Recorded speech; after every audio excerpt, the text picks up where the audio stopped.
A man who resented this degeneration of Germany, possibly more than anyone else in the world, was Adolf Hitler. Born on April 20th, 1889 into a working-class family, he was raised learning everything in life the hard way. Hitler lived as a homeless drifter for most of his life in the city of Vienna after being rejected by the art college. While he apparently wasn't good enough to earn a position at the academy, he quickly discovered that many Jewish artists were.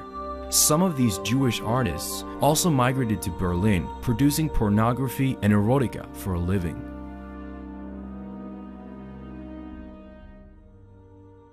Hitler volunteered to fight for Austria in 1914. By that time, both of his parents had passed away.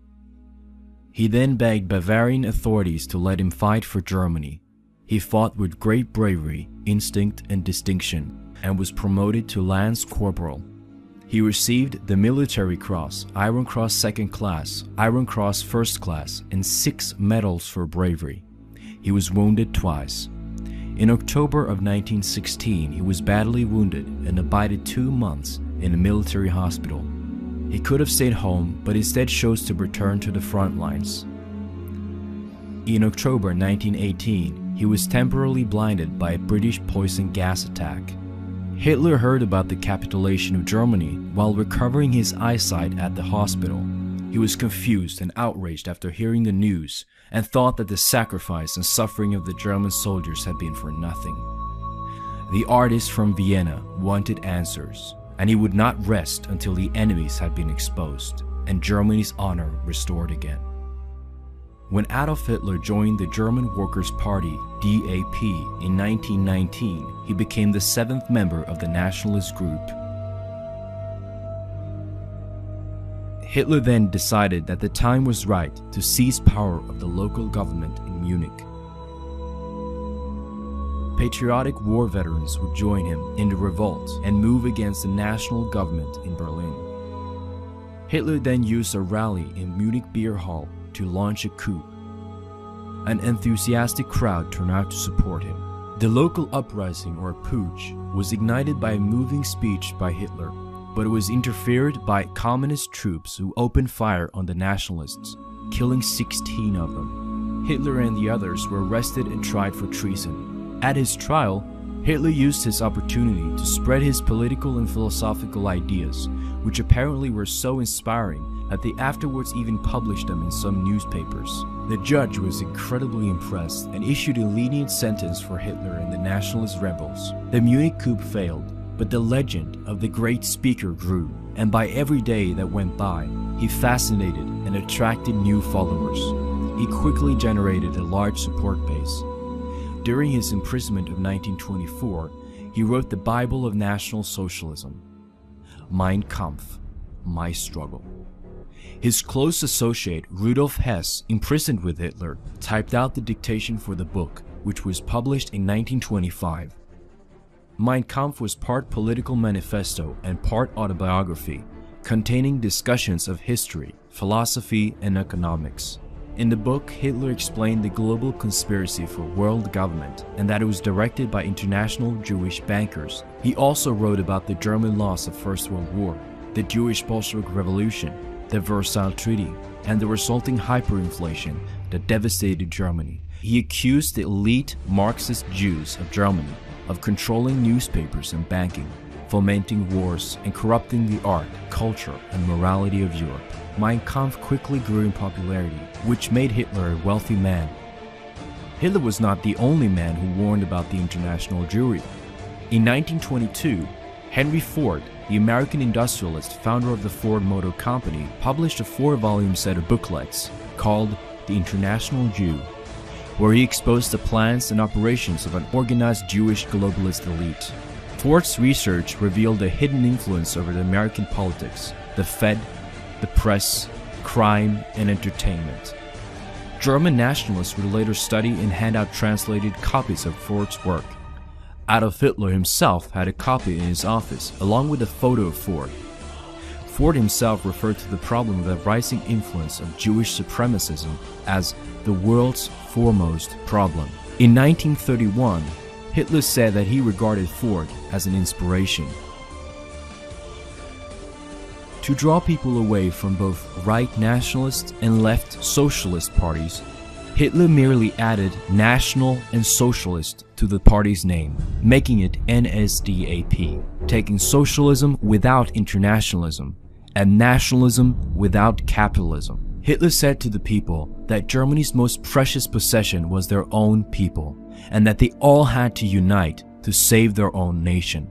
The most obvious difference between National Socialism and Communism was that National Socialism supported the concept of private property and a market economy, while Communism abolished all private property and the government controlled the economy through central planning. Under Communism, all private property was seized by the state. Under National Socialism, the private rights of citizens were respected and protected, while under Communism there were no private rights. National Socialism was shortly a radical movement in defense of Western civilization, while Communism was a revolutionary movement dedicated to its destruction. Hitler also clarified in 1938 that socialism in National Socialism did not equal Marxist International Socialism. He said, "Socialists I define from the word social, meaning in the main social equity. A socialist is one who serves the common good without giving up his individuality or personality, or the product of his personal efficiency. Our adopted term socialists has nothing to do with Marxian socialism. Marxism is anti-property. True socialism is not. Marxism places no value on the individual or individual effort or efficiency.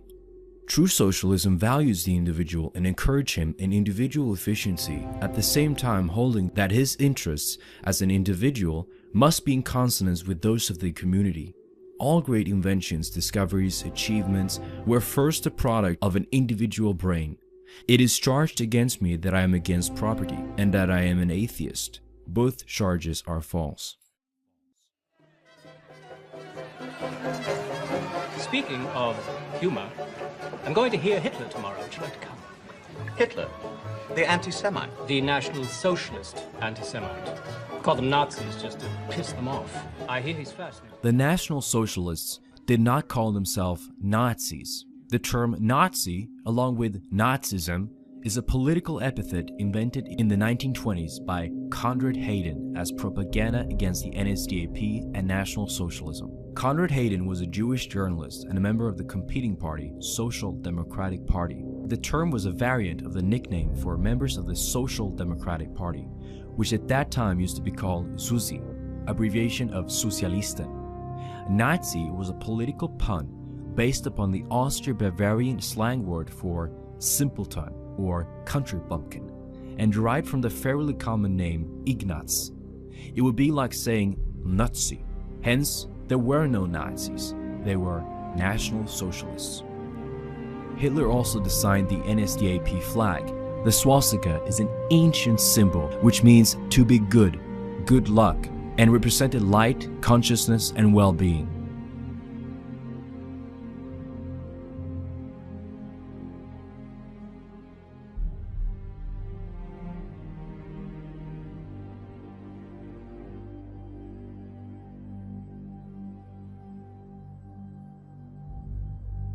The German people were seriously embittered and depressed by the state of affairs in the Weimar Republic, and they looked for an explanation and solution to their situation. National Socialism was their only hope for savior. With decadence and all the undermining of family values so ingrained in Germany, the country had become an unsafe and unfit place for any German family. By means of a democratic election, Hitler took over the leadership of Germany on January 30th, 1933. Hitler is often called a dictator, but in fact he is the only wartime leader that could prove that he was democratically elected. Hitler said, "Allow me 4 years, and I swear to you, as truly as I have now undertaken my duties, I will depart. It is not for any reward or benefit that I have taken office, but only for your sake. It has been the greatest decision of my whole life."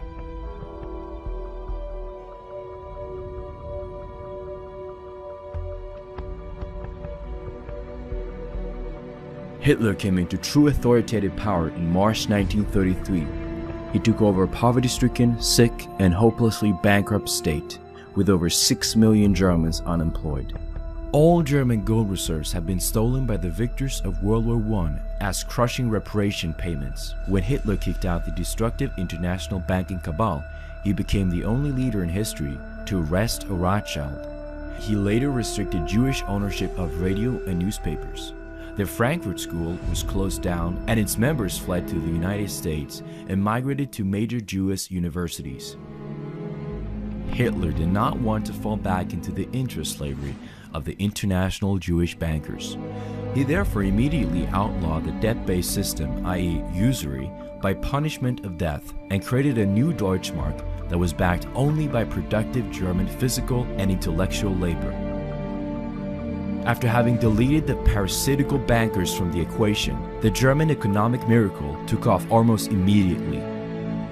Instead of borrowing from the banks at interest, the government instead created a new monetary system for the Germans called the Labor Treasury Note. Millions of Germans were put to work and the workers were paid with the treasury certificates.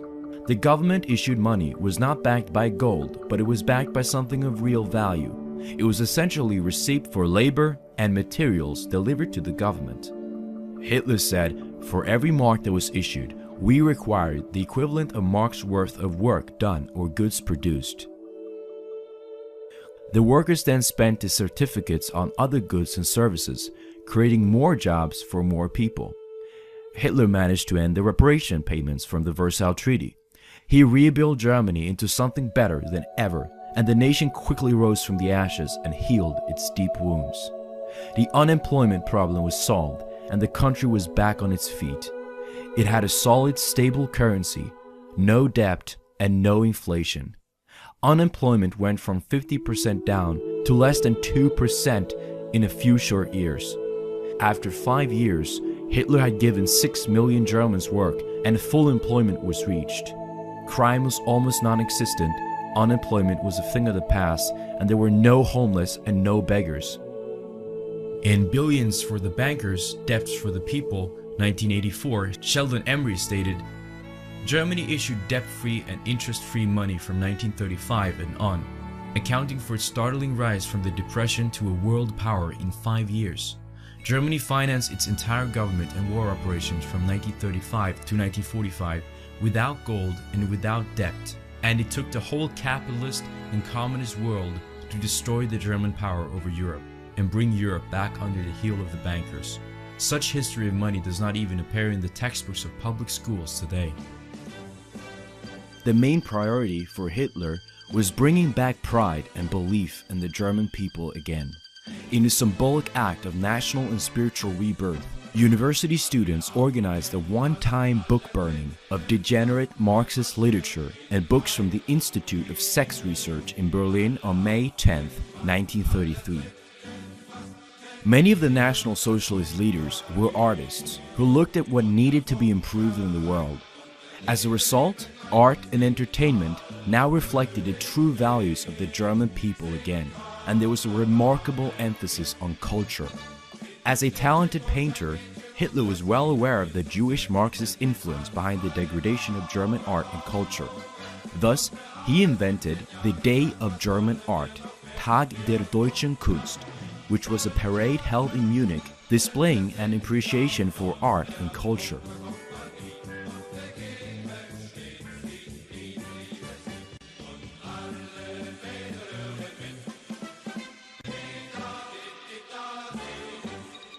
Theaters flourished. The German movie industry produced about 100 feature films per year between 1933 and 1945. Some of the best classical recordings still existing were made in Hitler's Germany. Actors from all over Europe, primarily from France, Sweden, and Italy, were stars in German movies. Hitler transformed his country from an economically ruined land on the brink of breakdown, civil war, and total collapse into the world's most advanced and prosperous country. Everybody was in a very bad economic situation. There was unemployment, there was hunger and inflation, and then Hitler came and offered that he would make Germany as a great nation again, and he would give back our lost self-confidence. And I myself, I was educated that my home country was something I have to serve to, and I was Vaterlandsliebe, and I was very proud of my country actually. I was infected actually by the singing and the crying and shouting to greet him, and I felt it was something very touching. And after he came to power, he started immediately to put in practice what he promised, and he gave housing to the workers and employment to the unemployed, and there was food, and everything was in order again.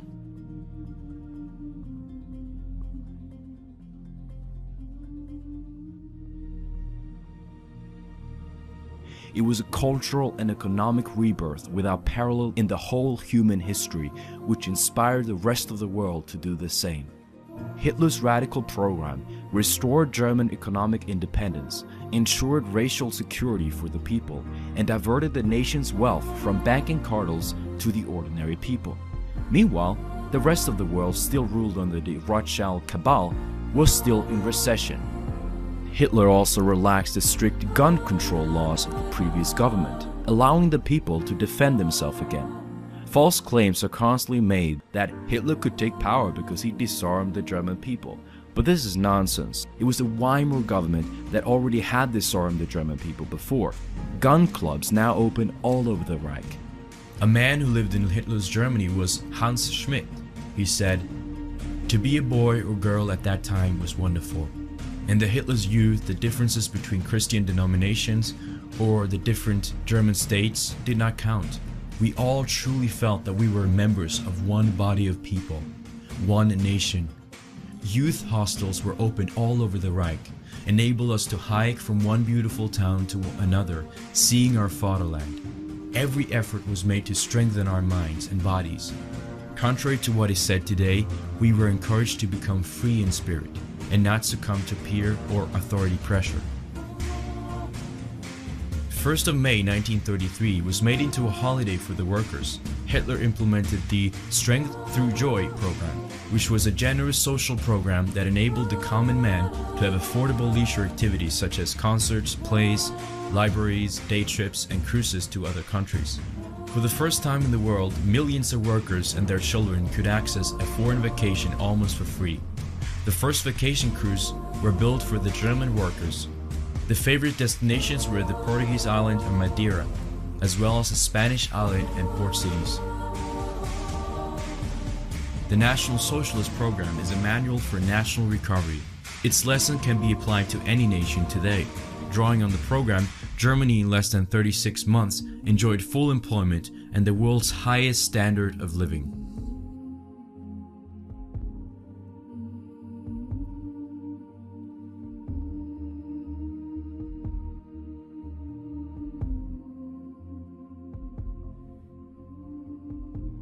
Hitler's way was called the Volkseconomic. To alleviate the greatest need of the German people, winter assistant work was also immediately called into being. "No one shall starve or freeze," sounded the motto. Das muss uns auch am Beginn jedes neuen Winters erfüllen. Diese gewaltige soziale Arbeit, sie ist mehr als ein Almosen. Wenn wir sagen, nicht den Reichen, gebt ihr den Armen, sondern wir sagen, deutsches Volk hilft mir selbst. Jeder soll helfen, ob arm oder reich. Jeder soll sich denken, es gibt so eine, der Ärmer ist als ich und dem will ich helfen als Volksgenosse.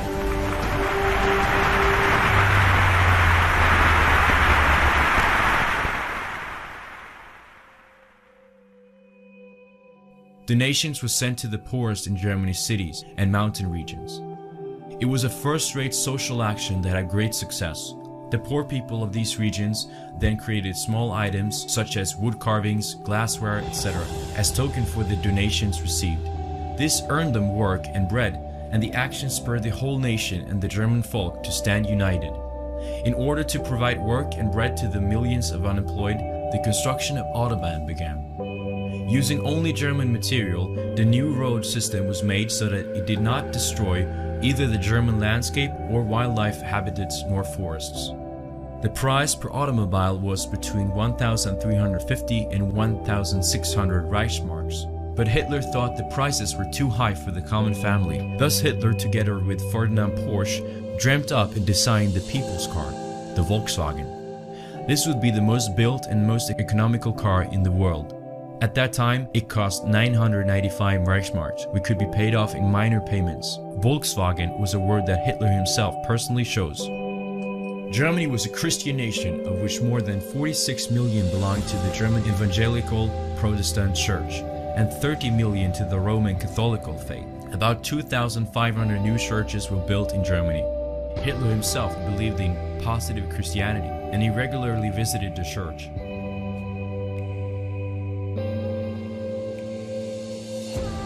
What was he like as a man? The secretaries, at least, found him a very friendly, charming, polite, and patient chief. He has even a sense of humor, and we never experienced any loud words or something unfriendly. And to me, as I was the youngest, he had actually more or less a fatherly behavior. I liked him, and I felt well in his company, and I enjoyed talking to him and listening to his more or less monologues.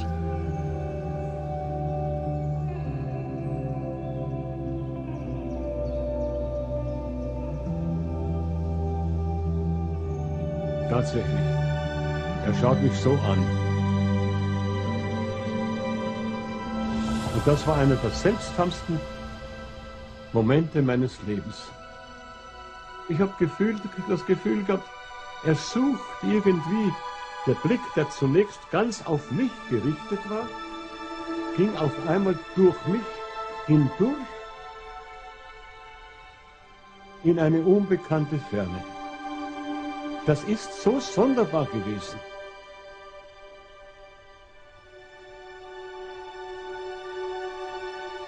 Und der lange Blick, den mir geschenkt hat mich vollkommen überzeugt, dass ein Mann mit ehrlichen Absichten war.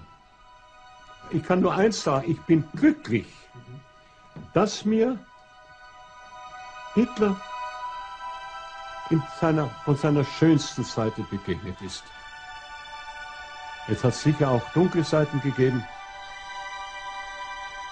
aber ich habe ihn von seiner wunderbaren Seite erlebt. Und das ist etwas, was mir kein Mensch nehmen kann.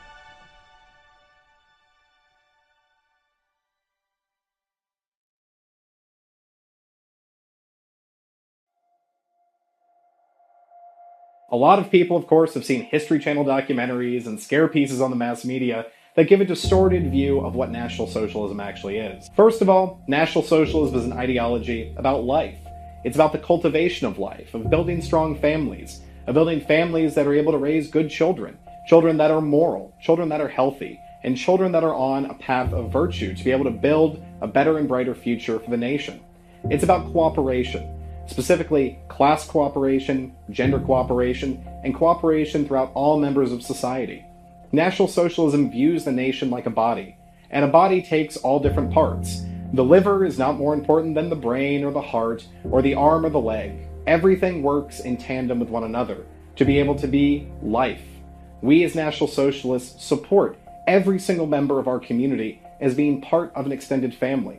The working class has a responsibility and a duty to be able to work hard, but they also have a right to economic justice, to having their voices be heard within society. And bosses have a right to be able to make profits within their corporations and companies. But they also need to ensure that they're putting the best interests of the worker, families, and the nation first. We believe in taking from the right nationalism without capitalism, and from the left socialism without internationalism. At the end of the day, National Socialism and its economic theory is about putting the nation first, because the nation is your family. National Socialism is also about rejecting capitalism and communism. Capitalism and communism are two ideologies that take the human being and make him a cog within a greater machine. Communism wages a war of the poor against the rich, and capitalism is a war of the rich against the poor. Both of these are Jewish ideologies, and ideologies that poison the national community.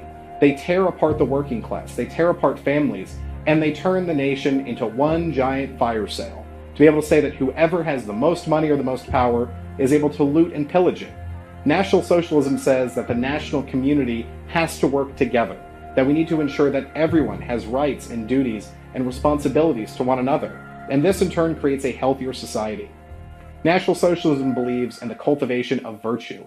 We reject the degeneracy that we see in the modern West, the pornography that we see on our television screens, the radical individualism within our society, and instead say we want to be able to cultivate and activate within ourselves natural beauty. We want to be able to build beautiful art. We want to be able to build beautiful cities and beautiful communities. This is about the cultivation of what is good. And everything about capitalism and communism and the Jewish power structure is about destroying what is good. We see this in the modern West, whether it's the importation of foreign peoples, foreign ideologies, radical feminism, abortion, and a culture that supports death instead of life. This is an ideology of death, a death cult that is destroying the Western peoples and the Western world. We as National Socialists support an ideology of life, of rebirth and rebuilding ourselves and our nations. We're an ideology that believes in peace throughout the entire world. General Leon Degrelle said that National Socialism and racialism is about lifting your own people up, and we want the same for every single group of people. We want every single ethnicity and ethnic community around the world to be able to be stronger, to be able to chart their own destiny, and be able to work together against the international Jew, work against the international capitalists, and work against a system that breaks apart nations and families. Finally, National Socialism is an ideology that isn't an ideology. It follows natural law. These are principles that are within all of us. We as National Socialists, whether we are Christians or pagans or simply agnostics, understand that there is a greater power and there's greater principles that drive us in this world. As an extended family and a national community, we're not at war with one another over differences on religion, differences in subculture, or differences in class. We understand that working together as a team is what will make our nation strong. National Socialism is building a better and brighter future. So you might hear a lot of lies in the media, but what the truth is we are the only ideology that can defeat the international Jew and the international capitalists, not just in our nation, but in all nations, to bring about an earth where we take care of the environment. We take care of animals, we take care of the water we drink and the air we breathe, and we take care of our blood and our culture. National Socialism makes you a steward. You have responsibilities and duties. It is not an ideology for the weak. It is an ideology for those that love their faith, their family, and their folk.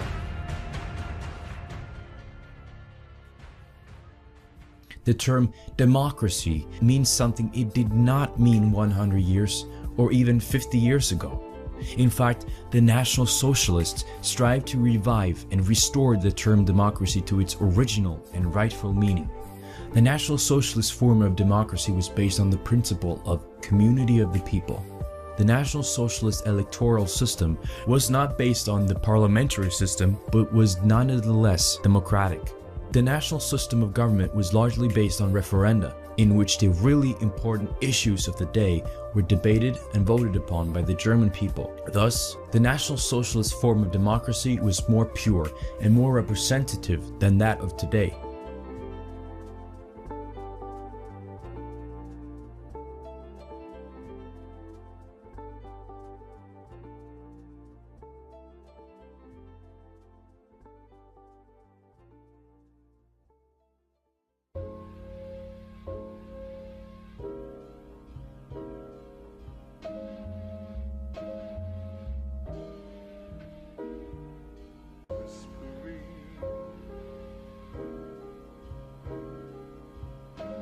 Each and every child in Hitler's Germany was considered a sacred blessing from above and a reason to celebrate. Motherhood was a cherished and noble act again. The Cross of Honor of the German Mother was awarded to mothers who had many children.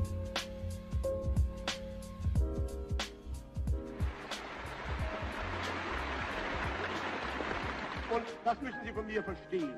Wenn ich heute einen weiblichen Juristen vor mir habe. Und der kann noch so viel leisten. Und nebenan eine Mutter mit 5, 6, 7 Kindern. Und die sind ganz gesund und sie von ihr gut erzogen.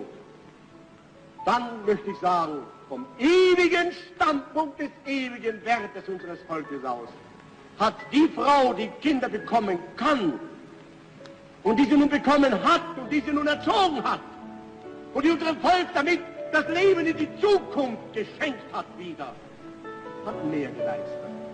Sie hat mehr getan.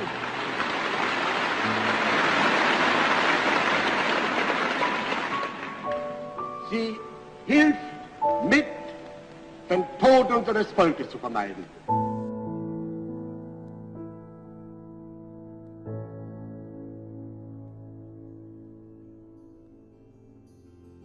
In 1933, Hitler passed a law that enabled married couples to obtain interest-free loans, minimum 1,000 Reichsmark equals to 9 months' salary, to set up homes and start families. For each childbirth, the couple was allowed to keep 250 marks and did not have to repay it. Newly married couples with children received these generous loans repayable in 10 years, so they could buy a house or apartment. The birth of the first child would cancel a quarter of the loan. 4 children would cancel the entire debt. Over a 10-year period, a family with 4 children would earn more than the amount of the loan. In the eyes of the National Socialists, women were viewed as the preservers of the tribe, the guardians of future generations. Everywhere in Germany, houses and apartments were built for their workers. Villages of small single-family homes were set up. The monthly payments were set so low that practically everyone could afford his own house. All houses were naturally constructed according to the highest standards of public health. Before the end of 1933, Hitler had succeeded in building 200,000 buildings in accordance with his building program. Within 4 years, nearly 1.5 million were built for the German people. The monthly rent for a worker was only about an eighth of his monthly earnings. The farmers' economic situation was also drastically improved. In 1933 alone, 17,611 houses were built for farmers. Within 3 years, 91,000 such houses were built. The National Socialists were the first to actively campaign against smoking and personally funded the Institute for the Struggle Against Tobacco. Germany became the first in the world to ban smoking on public transit. In 1937, his government enacted the first law which prohibited the sale of alcohol to minors and enacted stiff penalties for drunken driving. They also introduced the first blood test for automobile drivers suspected of driving drunk. Adolf Hitler was the first person to create a law against the mistreatment of animals, recognizing it to be evil.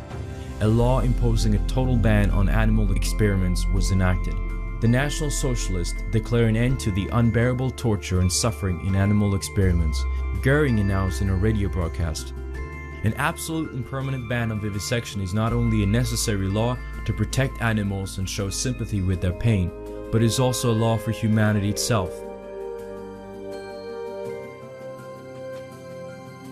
The inhuman ritual slaughter of animals as kosher and halal was totally banned. The Reich Animal Protection Act was enacted. Germany even hosted an international conference on animal protection in Berlin. Education on animal protection laws were introduced at primary, secondary, and college levels. Animal protection was accepted as a subject to be taught in public schools and universities in Germany. With all of these fantastic achievements, Germans' self-confidence, national pride, and happiness skyrocketed. Germany were now free and independent without having to be in debt to the bankers anymore. Hitler became a living legend to his people as his policies put Germany back on its feet, and he was even named the Man of the Year in 1938. Ex-Prime Minister David Lloyd George said, "It is not the Germany of the decade that followed the war broken, dejected, and bowed down with a sense of apprehension and impotence. It is now full of hope and confidence. One man has accomplished this miracle. The old trust him, the young idolize him. It is not the admiration accorded to a popular leader. It is the worship of a national hero who has saved his country from utter despotence and degradation. I have never met a happier people." So what we know about Adolf Hitler is like what we know about history. The victors, of course, write the history, don't they? They write the history, and they tell us a narrative, and we're supposed to swallow that bullshit as if it's true. The major crime of Adolf Hitler was that he got Germany out of a banking debt that was drowning the German people in a cesspool of moral decay, drowning in debt. And he had the nerve to actually say fuck off to the bankers and start printing their own money. And Germany went from a destitute post-World War country that was drowning, Germans starving, no jobs, nothing. And he got them out of that debt and literally brought that nation back to a powerhouse within several years just by using their own money supply. That's the real crime that Adolf Hitler committed. Now, I could sit here and talk and really excite the senses a little bit more about everything we've been taught about World War II and the Holocaust, but let it suffice to say that it fits in line with virtually everything we've been told about history in general. Bullshit. Bullshit. And John F. Kennedy had the courage and the balls and integrity to bypass the Federal Reserve Bank, to bypass this financial system, and he was dead within 6 months. And there ain't no coincidence there. Definitely not. We only need to do one thing to turn it all around. One thing. Let's confront that financial system. Let us print our own money.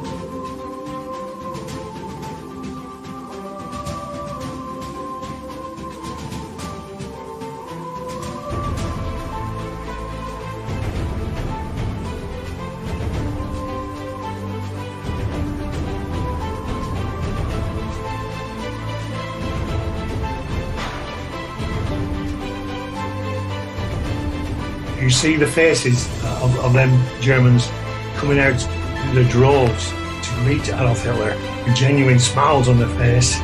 This is something you can't act, you can't hide.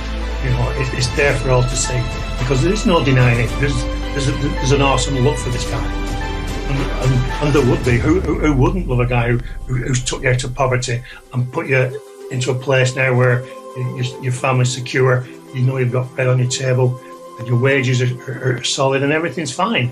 You would adore this guy. Now, these are not actions of an evil man.